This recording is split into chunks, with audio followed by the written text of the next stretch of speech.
my loves, hello darlings, welcome to this video. If you're just seeing me for the first time, my name is Ibuka and yes, I am a plant icon. Yes, you heard me right, an actual plant living legend and icon based in the third world nation of Nigeria. Third world, we currently do not have any electricity, so please, this door is going to have to be left open so I do not die of heat while filming this video.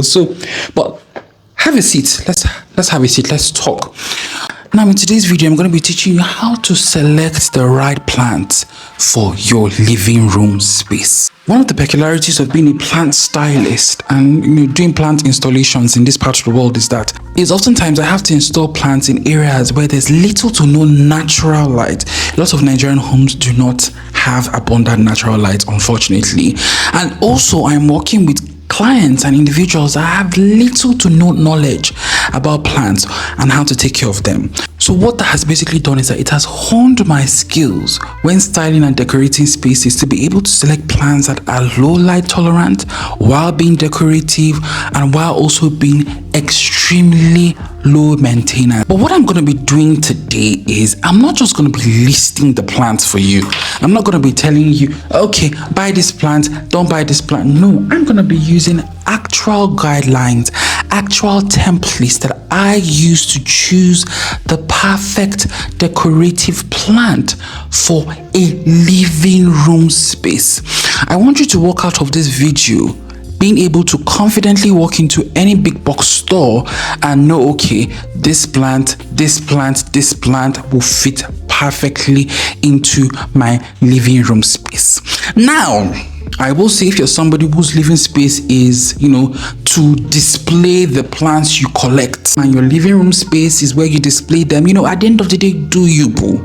This video may not be for you, but you may still find it helpful in other situations and in other scenarios. However, if your aim is actually to decorate your living room, decorate and style a living room space with plants, whether it is your own living room space or perhaps an Airbnb or friends, this video is going to be very helpful, because if there is one thing I want us to start distinguishing as plant people is buying plants for their decorative purposes and decorative needs and decorative appeal / buying plants that you actively want to collect or you want to grow. It's very important that you make that distinction in this hobby so you don't end up using the wrong plant for the wrong scenario. Right now, we're focusing on decorating a living room space with plants. Look, I have faffed enough. This introduction is longer than I typically like my introductions to be. So let's get to the nitty-gritty with the guidelines, the steps, what's my mind process whenever I'm selecting plants to install for a living room space in a client's house. So the first thing I generally tend to look out for, or the first thing I definitely consider when selecting plants to style a client's living room space is I don't want a plant that has so much visual interest that it begins to clash with the core or the theme of the space. In as much as you want a plant to provide some visual interest, some visual stimulation, you don't want it to be too stimulating to the point whereby you walk into your living room and your eyes doesn't even know what to settle on. So one thing I've come to realize is that plants that generally tend to be a bit too bushy, a plant that is too bushy, a plant that has a whole lot of foliage might end up just overstimulating your visuals. You walk into a space, there's a leaf here, there's another leaf dangling downwards, and it can become too overwhelming for your visuals and just make you feel uneasy in your space. You don't want that. I certainly don't want that for my client, all right? I'm going to give you a practical example. We like to give practical examples on this page. The Monstera Edansonia, for example, is a very beautiful plant. It's a beautiful, easy plant. I've even come to recommend it to you guys on several occasions. However, this is a plant, especially when there are multiple vines of it on a pole, it can be too much of a visual bombardment. You have one vine growing downwards, you have one vine growing upwards, and then you also have the fenestrations and the holes in the leaves to contend with. All of this can be too much and too visually stimulating for a living room. So what I would advise, or what I would do in such situation, is that instead of sourcing one that has multiple vines and is a lot of bush, in a poll, I may just go for one that has 1 or 2 single vines and it just climbs up a pole rather gracefully. So do you see what I mean? This is also the very reason why when I'm selecting a plant for a living room space, I generally tend to avoid plants that are very, very variegated or extremely colorful plants, because at the end of the day it might be too visually stimulating, it might clash with the decor, it might just be too much going on, and you find yourself just being unnecessarily restless or anxious in such a space. There always needs to be visual cohesion, wherever you are, in any situation, in any room. That way you're more at ease in that space, as opposed to your eye doesn't even know what to settle on. You never want that for yourself and also for your clients, I would imagine. So my go-to is generally plants that will have minimal foliage, but a plant that perhaps will have like a prominent stalk, a prominent bare stalk, and just a little bit of foliage on top. Sort of like that tree structure like you will get in your construct trachea, your ponytail palm, something like this over like this to give you that visual interest without feeling too overstimulating or feeling a bit too cluttered. This one might tend to clash with your decor and your visuals and just make you feel uneasy in your living room. Like, do you get what I mean? If this is making sense so far, subscribe and buckle up, because we still have more points to get to. Okay, now the next thing I consider whenever I'm selecting a plant for a living room is, in as much as you want a statement plant, you do not want a plant that overwhelms a space. You want a plant that will complement a space and not overwhelm it. Now, I feel like a lot of people, they think living room and the first thing that comes to their mind is a large bed of paradise or a large monstera. That is all good and dandy, right? The bed of paradise can give you that gravitas effect, can be just so beautiful in a space. However, if you have a small space, that plant will quickly overwhelm that space. It will just take up too much presence in that space, and you're going to end up with a situation where your living room feels stuffy, and you do not want that in your living room situation. No one wants that. Now, if you're somebody that has those huge bay windows, high ceilings, wouldn't we all love a high ceiling? If you're somebody that has all of that, you can get away with these huge, tall statement plants in your living room. However, if you're like most of us that has lower ceilings, smaller spaces, tighter corners, you do not want a huge statement plant. You can still create a statement corner, because I know we all love a statement piece in our living room spaces, or a statement corner. Instead of getting one huge plant, maybe get yourself a shelf, add 1 or 2 plants there, and voila, you've gotten your statement corner. Or you can pair 1 or 2, 3 small plants together in a space. I have something similar in my living room, and you've gotten yourself a vocal statement point, as opposed to one big, huge dinosaur of a plant that will take up your space. You don't want that. Now, this one is a must for me, and one of the things I always prioritize when selecting plants to install in your living room space, especially with the country I live in where grow lights are not easy to find. And like I said, a lot of Nigerian homes have such an aversion for natural light. Like, the developers keep making the windows smaller and smaller, but let's not get carried away. So what I do is I always tend to lean towards low light tolerant plants. A good decorative plant must be low light tolerant. You don't want a situation whereby you have to be highly reliant on a grow light setup or grow lights to be able to manage the growth of a plant. Grow light can further complicate the styling of a decorative space, so you definitely want to lean towards plants that can do without it. And honestly, I'm living proof that that is actually possible, because my living room is darkness. It's literally as dark as a dungeon, but I've still been able to pull off having a couple of plants in that space. I have a dracena that is in the darkest of corners right next to my living room and has been there for months. Are they thriving? Probably not, but they are tolerating the low light conditions. So you definitely want to lean towards more low light tolerant plants. They also give the flexibility to put the plants anywhere you want. With these more highlight demanding plants, you always have to ensure that they are next to the window, adjacent the window, this, that. But with your low light tolerant plants, you can place them anywhere. Now, when it comes to low light tolerant plants, you can never go wrong with dracaenas. That genus is actually no coincidence that the genus and the word decor all start with the letter D. They are amazing decorative plants, and it's such a wide genus, so you can have your pick. It also includes snake plants. I still love to call them sansevieras, even though they have been reclassified into dracaenas. But like I said, it also includes snake plants, and then you can just have your pick of different types based off of the different growth profiles and all of that. They make fantastic decorative plants. All right, so you can never go wrong with dracaenas. I will say, stay away from the variegated ones. Some of the variegated ones tend to be more highlight demanding, so do stay away from them. So yes, free yourself from the chokehold of that fiddle leaf fig tree. I know you all want a fiddle leaf fig tree in your living room. Instead, go for like a cornstalk dracaena, or one of the many dracaenas that they are.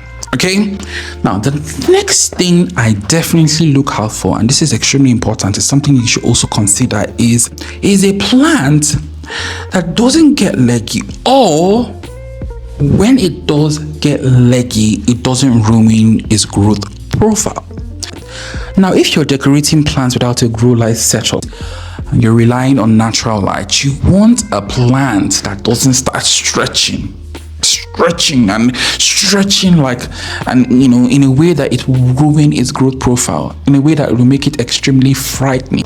You don't want that. There are certain plants, however, that when they become leggy, even enhances their growth profile, gives them a bit more symmetry, and can also, add to their decorative appeal. I've talked about it in one of my previous videos in this series. I highly recommend you binge on this playlist. It will make you a plant styling aficionado. So yes, I've talked about that. However, there are certain plants that when they get leggy, they become frightening sights to behold. The Monstera deliciosa. The Monstera deliciosa is one such plant. In fact, as I was compiling this list, I came to realize that the Monstera deliciosa, even though it is regarded as a fantastic indoor plant and a go-to decorative plant in a lot of platforms, websites, social media, all of that, it is not a great decorative plant. It really just didn't perform well in this bullet point list that I mentioned. It can get very, very leggy and frighteningly so. This is where dracaenas also come in as well. Dracaenas either do not get leggy, or when they do get leggy, in most cases it adds to their beauty and adds to their profile. We've talked about it before. It can be such a beautiful sight to behold. Also, snake plants. Snake plant is my favorite plant to start, because you can place it in any dark corner of any living room and it will just never ever get leggy. It doesn't get leggy, it doesn't get stretchy, it doesn't seem like it is desperately trying to run away from that dark corner. So they make fantastic decorative plant. Ponytail palm is also another fantastic one. This is a very light adaptable plant, whether you have a very sunny area or you have a low light living room area. Chef's kiss, this will maintain its profile and not give you any issues. So you can never go wrong with any one of those plants if your express intent is to style a living room without having to rely on grow lights. Okay, I told you this video was going to be helpful. If you haven't subscribed, then you're just a hater at this point, so subscribe. Okay, another thing I always look out for when sourcing a plant for living room spaces, I try to lean away from plants that really need a pole or support to just stand on their own. They need a pole, they need a trellis. I try to generally lean away from that because it can complicate the styling process. The pole might clash with the decor. The pole might not look nice. The trellis, and constantly having to extend it, they might not look nice. They might be a bit more difficult for my clients to maintain. So I generally tend to avoid it. Also, even if you're somebody that has the know-how, definitely don't want a living room setup. I don't know about you.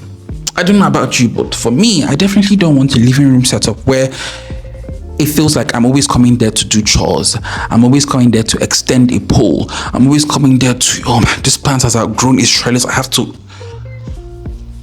I don't want that. I don't want that. So I generally tend to lean towards plants that do not need support. They can pretty much stand on their own.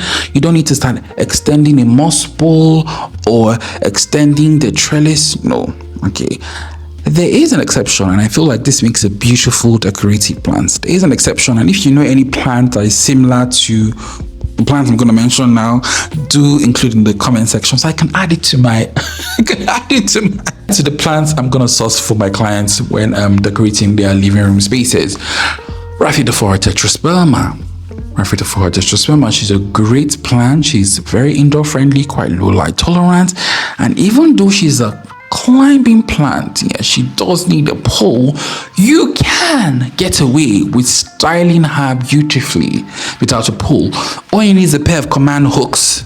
Attach her to the wall, and she just makes a very beautiful decorative plant. She provides a silhouette. She is a conversation starter. She provides the visual interest.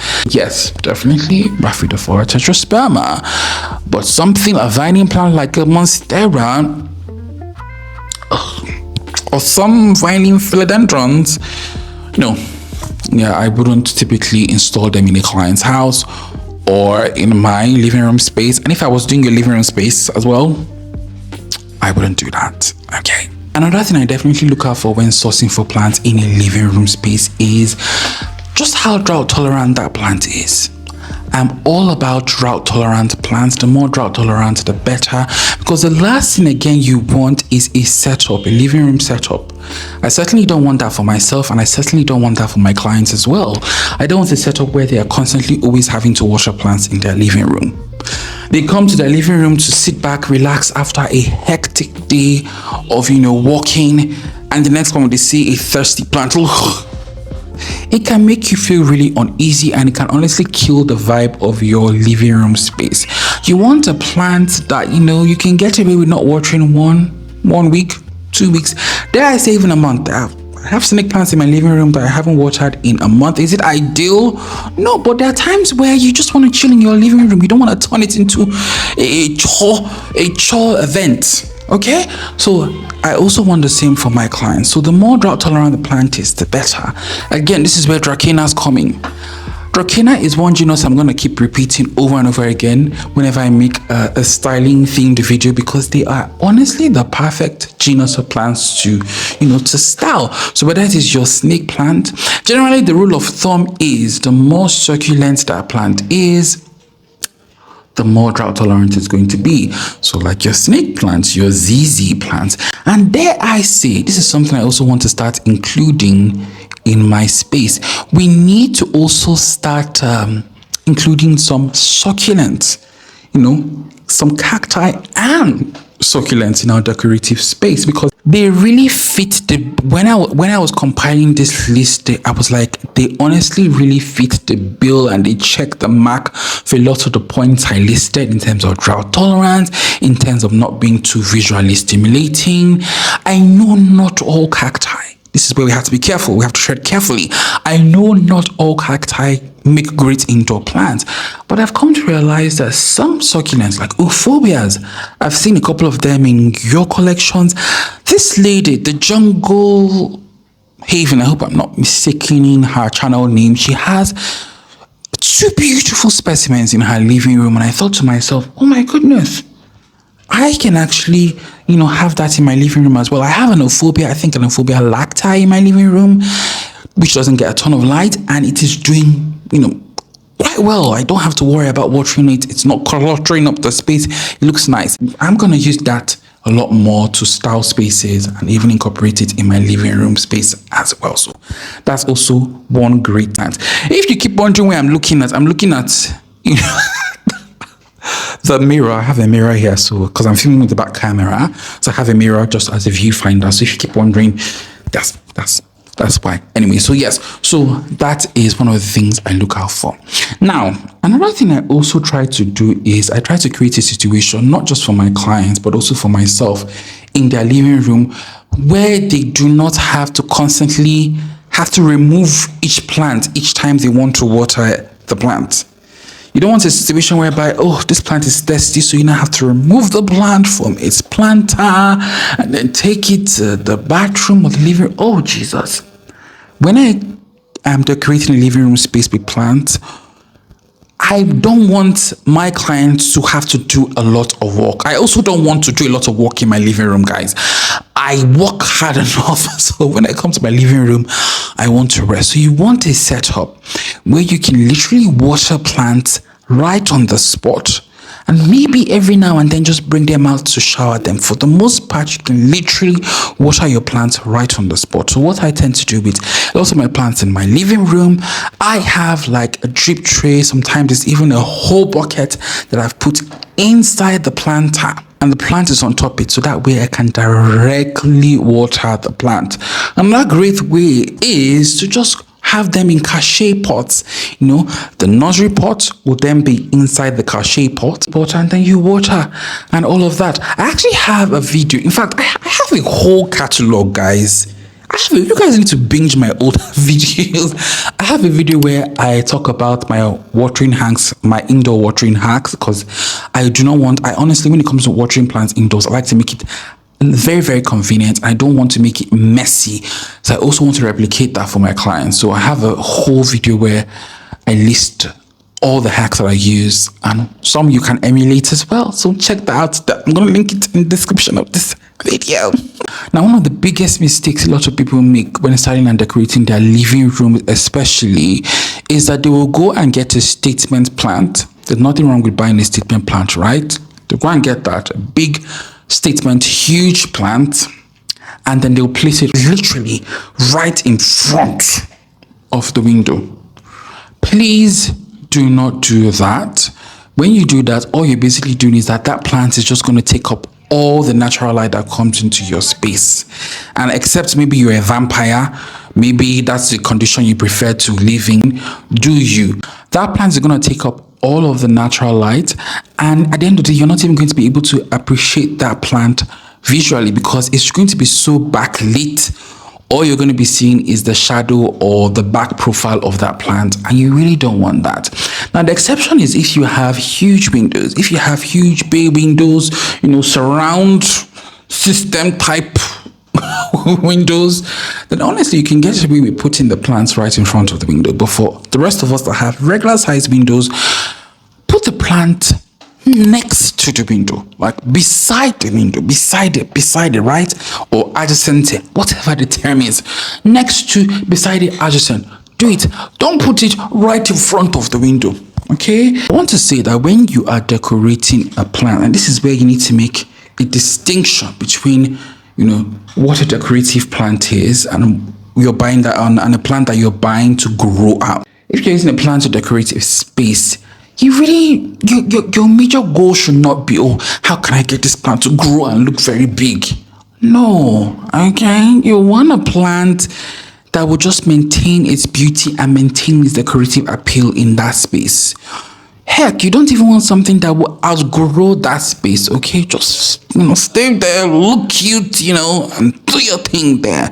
If you were interested in really growing this plant, you want it to really grow, then you can move it close to the window as possible and neglect the decorative appeal that it might lose, in the process of doing so. But if your goal is that, okay, I want to get a plant to decorate my living room space, then all these points I've listed will be really, really helpful, which is something I want us to do as plant people. It took me a while to realize that, okay, Ibuka, you need to just stop buying plants because you want to grow them. You have all these plants, but then your living room doesn't look nice, your hallway doesn't look nice because all you keep doing is buying plants just to collect them and grow them.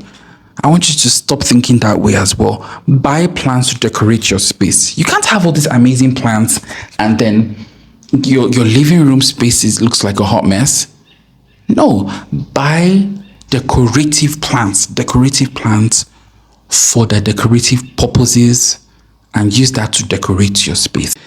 So, my loves, we have come to the end of this video. I honestly hope you found it helpful and useful. This is just one part of this series. I feel like this whole week I'm going to be teaching you a lot more about how to decorate various areas in your home. So watch out for that and subscribe. But if you found this video useful, please like and share all that good stuff.